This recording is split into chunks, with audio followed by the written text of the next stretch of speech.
तबादलों में भ्रष्टाचार का मामला अभी शांत भी नहीं हुआ था और उससे पहले भरतपुर में एक अधिकारी के तबादले से सियासत गर्मा गई है। दरअसल महिला अधिकारी के कमेंट ने सरकार और प्रशासनिक अमले की खूब किरकिरी कराई है। आरएएस अधिकारी ने सोशल मीडिया पर भरतपुर के दफ्तरों के एक दलाल का जिक्र किया जिसका नाम महिला अधिकारी ने लिखा है। वो पार्षद है और उसकी पत्नी सेवर प्रधान है। आपको पूरी घटना बता देते हैं। बीजेपी नेता शैलेश सिंह ने शिक्षक सम्मान समारोह में ट्रांसफर के मामले में भ्रष्टाचार को लेकर पोस्ट डाली थी। इस पोस्ट के नीचे टिप्पणी करते हुए आरएएस अधिकारी नीलिमा तक्षक ने लिखा कि भरतपुर में सतीश सोगरवाल नाम का दलाल सक्रिय है। इस टिप्पणी पर लोगों के जवाब आए तो उन्होंने आगे लिखा कि सतीश सोगरवाल आज से 3 साल पहले 30,000 रुपए का मजदूर था, किसी कॉल सेंटर पर काम करता था और अब 3 करोड़ रुपए चुनाव में कहां से आए। इससे ज्यादा दलाली का सबूत क्या होगा। इतना ही नहीं, नीलिमा तक्षक ने कुछ अमर्यादित शब्दों का इस्तेमाल भी किया। उन्होंने लिखा कि यूआईटी, नगर निगम, पुलिस और शिक्षा विभाग ने इसे दलाली करने के लिए खुला छोड़ा हुआ है। उन्होंने आगे लिखा कि जो अधिकारी इसके साथ एक और दलाल आशु गर्ग और ठेकेदार बीकेंद्र उर्फ बीके के साथ बाड़े में दारू पिए श्रीराम फार्म हाउस पर अय्याशी करे और इनके रंग में रंग जाए वो ठीक, बाकी तो इनके आका की आंख पर पट्टी बांध रही है। नीलिमा के इस कमेंट के बाद अब सियासत गर्मा गई है। आपको बता दें कि नीलिमा भरतपुर में नगर निगम आयुक्त, यूआईटी सचिव, रजिस्ट्रार समेत कई अहम पदों पर रह चुकी है और यहाँ की सियासत को बखूबी जानती है।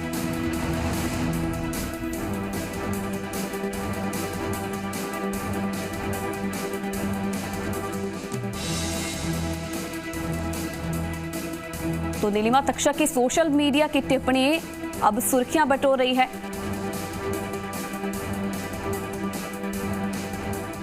पार्षद को सक्रिय दलाल उन्होंने लिखा और कई अमर्यादित शब्दों का इस्तेमाल भी सोशल मीडिया पर उन्होंने किया, जिसके बाद अब सियासत कहीं ना कहीं गरमा गई है।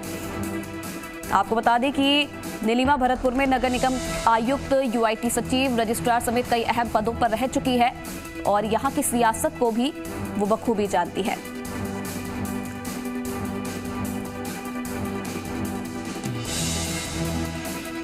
तो शिक्षा विभाग में चल रहे ट्रांसफर में भ्रष्टाचार के मामले, कई अन्य विभागों में भ्रष्टाचार के मामलों को लेकर नीलिमा ने अपनी बात रखी। और चलिए इस खबर पर और ज्यादा जानकारी देने के लिए जी मीडिया संवाददाता देवेंद्र हमारे साथ जुड़ रहे हैं। देवेंद्र, पहले आपसे जानना चाहेंगे मामला क्या कुछ है पूरा। देखिए, जिस तरह एक शिक्षक सम्मेलन में मुख्यमंत्री अशोक गहलोत ने शिक्षकों से जब पूछा कि उनसे ट्रांसफर के नाम पे पैसे ले जाते हैं तो उन्होंने एक स्वर में कहा हाँ। इसी पोस्ट को भाजपा के जो जिला अध्यक्ष हैं डॉक्टर शैलेश दिगंबर सिंह, उन्होंने अपने फेसबुक पेज पे इस पोस्ट को डाला।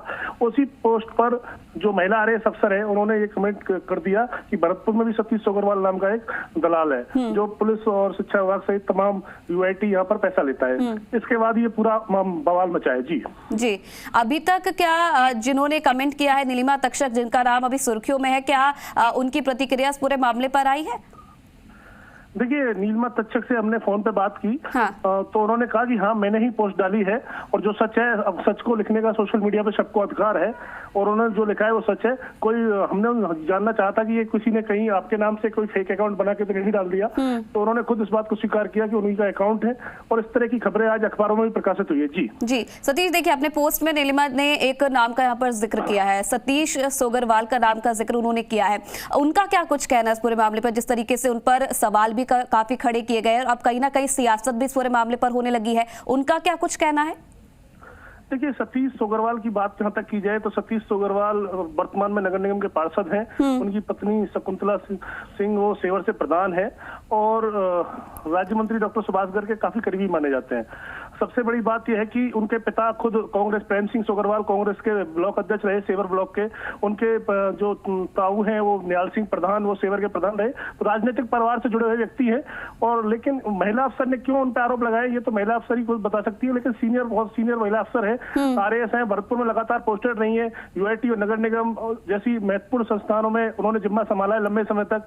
तो निश्चित रूप से कहीं ना कहीं जब उन्होंने सवाल उठाए तो इस बात का जवाब तो सतीश सोगरवाल को ही देना होगा या नीलिमा तक्षक को देना होगा, लेकिन इस पूरे घटनाक्रम ने भरतपुर की राजनीति में भूचाल ला दिया है। जी चलिए, बिल्कुल देवेंद्र, कहीं ना कहीं इंतजार रहेगा सतीश सोगरवाल का क्या कुछ उनका कहना है इस पूरे मामले पर। चलिए, बहुत धन्यवाद तमाम जानकारी देने के लिए। और चलिए, खुद सतीश सोगरवाल, जिनका नाम का जिक्र नीलिमा तक्षक ने अपने पोस्ट में किया, खुद हमारे साथ जुड़ गए हैं। जी राजस्थान में बहुत स्वागत है सतीश जी आपका। सोशल मीडिया पर काफी चर्चा में आजकल आपका नाम है। नीलिमा तक्षक आरएएस अफसर आपका नाम ले रही है और आप पर कई आरोप भी आप पर लगा रही हैं, क्या कुछ कहना है आपका?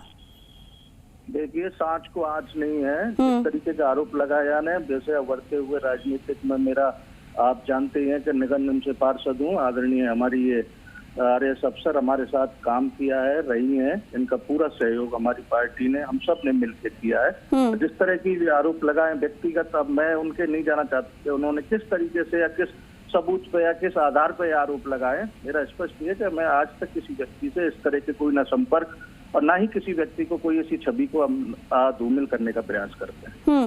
तो सतीश जी, क्या लगता है आपको, आखिरकार क्यों इतने आरोप उन्होंने लगाए हैं? और आरोप जब उन्होंने लगाए हैं तो सोशल मीडिया का सहारा उन्होंने यहाँ पर लिया है, क्या वजह आप मानते हैं, क्यों आखिरकार ये आरोप आप पर लगाए गए हैं? अब मैं उनके बारे में तो कैसे कह सकता हूं कि उन्होंने क्यों आरोप लगाए हैं, पर मैं अपनी तरफ से कह सकता हूं कि स्पष्ट है कि ना ही किसी प्रकार का कोई हमारा ऐसा कोई दुश्मनी है, ना आपसी संघर्ष है। यहाँ खूब मेल भाव से यहाँ रही है 1-1.5 साल, खूब सरकार में इनके साथ हमने नगर निगम में पार्षद होने के साथ सहयोग किया है। हाँ। और ना ही हम कभी किसी तरीके से कोई इस तरह की जो इन्होंने लिखा है, ये कोई भी छवि को धूमिल करने का प्रयास किया है।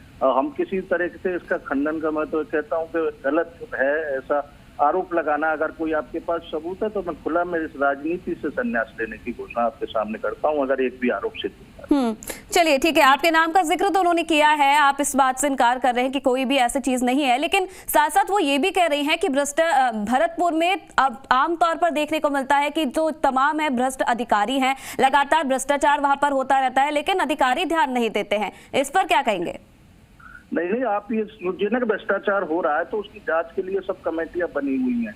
आप किसी भी तरीके से किसी भी व्यक्ति पर आरोप लगाने से पहले ये उसके तथ्यों की जानकारी कर लें, सच का कर लें, आकलन कर लें कि सच को आप ये छुपाने के लिए मैं किसी से कहूँ या मैं कोई वर्जन दूं या किसी का आरोप लगाऊं तो मुझे शोभा नहीं देता। मैं किसी व्यक्ति के प्रति कोई या मीडिया के खिलाफ कुछ लिखूं या सतीश के खिलाफ कोई आगे लिखे तो ये खुद की व्यक्ति की वो आ जाती है, लेकिन गलत किसी आरोप लगाना एक राजनीति में मेरे उभरते हुए इस पार्टी में कद को बढ़ते हुए, अब क्या मैं इसमें आपको यही कह सकता हूँ कि मेरी छवि को धूमिल करने का। जी चलिए, बहुत धन्यवाद सतीश जी राजस्थान से बातचीत करने के लिए आपका।